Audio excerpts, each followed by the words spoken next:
We are describing this man. His name is Carl, but what else do we see about Carl that we can use to describe who this man actually is? Well, it looks like he's a white man. Maybe he's from Finland. What else? He's wearing a black hat. You see what's happening, right?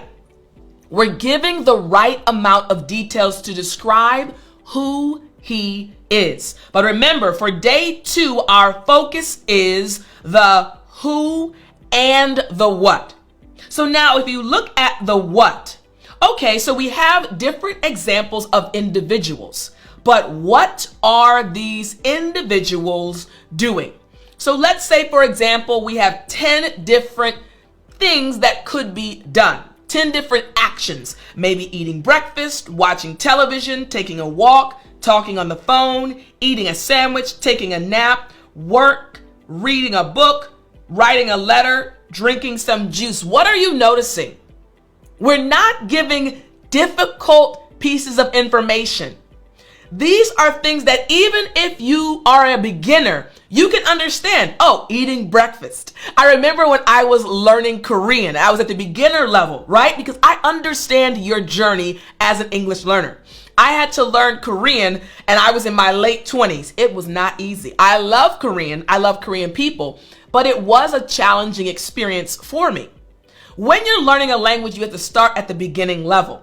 And when you start as a beginner, you learn simple action verbs like this. Oh, eating breakfast, watching television. So we're not grabbing difficult pieces of information. We're grabbing important pieces of information. And when we combine them, that's when fluency occurs. So let's again go back to Brenda. And let's say Brenda is eating breakfast. Again, we're on day 2, getting deeper into the who and the what. So let's check out the image for eating breakfast. All right.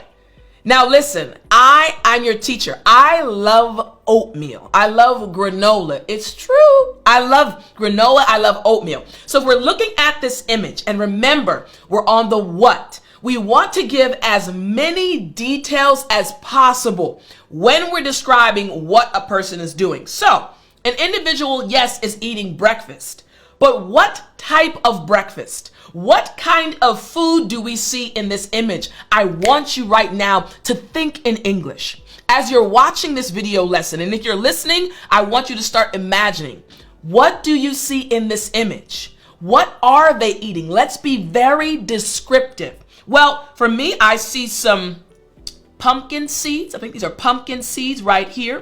Delicious. All right. We see some pumpkin seeds. I think these are oats right here. These might be some almond or slivers of almond, right? Then we see that this is some milk in the bowl. Maybe this is a coconut flake. You see what's happening, right?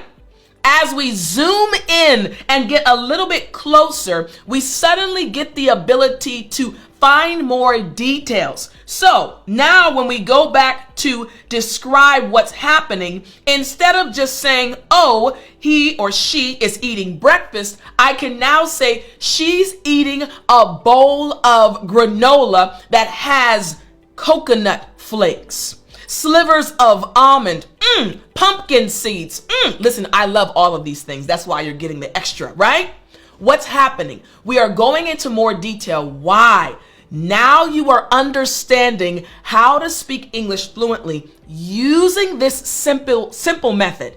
The simple method, the 5 W's method. So again, on day 2, you're focusing on the who and the what, going deeper and deeper into understanding how to describe individuals. Now, we just looked at 2 images, but you'll see if you get the ebook that there are 10 different images, and you can practice describing each individual, getting practice how to actually describe an individual so that you can start mastering this first aspect of the 5 W's method. And then the second aspect, again, the what. Describing what's happening. Maybe they're watching TV. What are they watching? Maybe they're taking a walk. Describe the area. Describe their clothes. Describe what's happening in the image. This leads us now to day number 2. Day number 2 is all about combining the details to create a sentence. Remember, on day number 2, the first part of day number 2, we focused on how to get the details. Now we're still on day number 2, but we're putting the compilation. I'm leaving all of this in the video. We're putting all the details together to create sentences. Again, I love this method because it really is going to help you speak English fluently without being stressed. So, look at this. The first sentence. Remember we had the who, right? Who, we have Brenda. Now we have what? Brenda eats breakfast. But remember, we expanded that when we went into even more detail. So now you could even add to this. Brenda is eating a bowl of granola with slices or slivers of almond, coconut flakes, and pumpkin seeds. You see how this shorter sentence all of a sudden started to expand, and we only have the who and the what in the sentence. You saw it, right? This is what happens when you use this simple method. And what about the second sentence? Again, we learned about the man Carl, right? So we have Carl. And what was Carl doing? Now, we didn't go over the television portion, but I want you to use your imagination.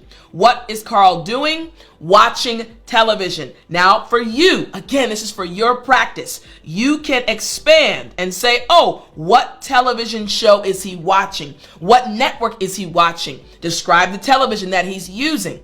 Again, day 2 is all about you mastering the who and the what. Now we move to day number 3. Again, I hope you're taking notes. We're moving to day number 3, and day number 3 is all about the when. We're focusing now on the when. Remember, this 5 W's method is all about the who, what, when, where, and why. Pieces of information, details that you give when you're speaking, and this is how you speak English fluently. So, for the when, we have some examples. Again, I am just giving you a taste, right, of what you find in the ebook if you'd like to continue studying. All right. So the when. Now we have the first option. We have the time of day being 10 a.m., noon, etc. Giving you examples of how to describe the when, depending on what you're speaking about. Or you can say the day of the week. Maybe it's Monday or Tuesday or Thursday. You have the month of the year. Again, different examples of time periods. You can give the year, a holiday, or a special day. You can give the exact date. My birthday is July 10th. Very true. All right. You can give a particular event, the Olympics, or a wedding day, or a season, hours before, hours after or before a specific situation. Remember, when it comes to when, you're just